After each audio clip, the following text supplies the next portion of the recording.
welcome back. You know, one nice thing about a small shop is that it doesn't take long to clean as long as everything has a spot for it. And that's where this French cleat wall is really coming in handy. Took me about 30 minutes just now to put everything away and vacuum up the sawdust. The final step of this desk project is to build a drawer that slides in. I'm gonna use the last bit of that board to make the fronts, and then I'm gonna use some recycled lumber from old windows to make the sides and the back. First step is to cross-cut the drawer fronts down to 12 5/8 inch wide. Then I'll take them to the table saw to be ripped down to about 3 1/4. At that same time at the table saw, I'll rip down the sides and back to 2 1/2 inches tall, and I'll need to resaw them down to 1/2 inch wide. I'll resaw it in 2 passes so that I don't have to cut all the way through at once. I don't even know if the blade can resaw 2 1/2 inches at once, but I wouldn't want to even if it could.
Alright, let's see what we have here.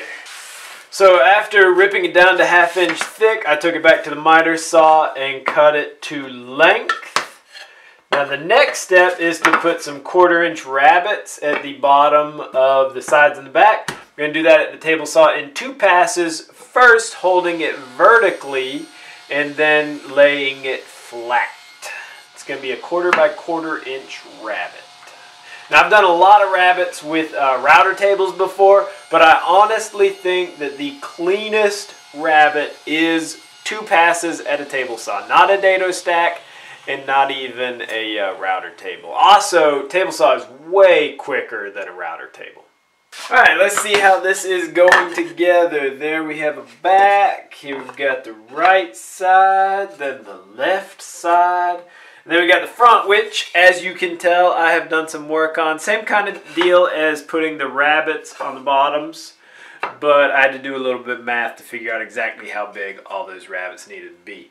Last thing before glue up is to put a round over on all 4 sides of the drawer front. Now whenever you are going to round over all 4 sides, I highly recommend you do the end grain first, because that is more likely to have tear out. And then when you run with the grain, it will hopefully clean up that tear out. So, just my 2 cents and a tiny little tip.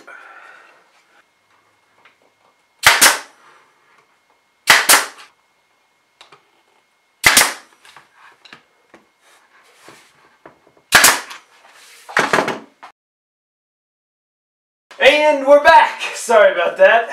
Forgot to charge the battery overnight. Well, after nailing the drawers together, I went and constructed these L hangers, brackets. I don't know what you want to call them. It's just 2 pieces of wood, and I glued them together. Didn't use any nails. That way I could trim them without fear of hitting any metal. They are going to act as the drawer slides. Got to nail them into place. And then the drawer can slide in and out on that. So, this is the last bit of assembly to nail these into place. Going to use some finish nails.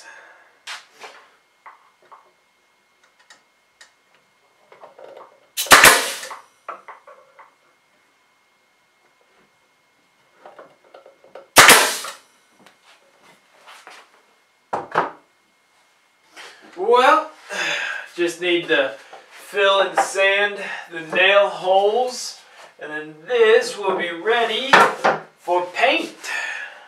I'll give it 2 coats of primer, 3 coats of paint. This one's going to get painted purple for my daughter, but remember I did build 2 of them, and I have 2 chairs. One will go with this one, and then the other one I will try and sell. So if you really like this project, you can send me a message and we'll talk about a price. But I'm definitely not shipping, so you have to either live around here in the North Georgia area or be passing through.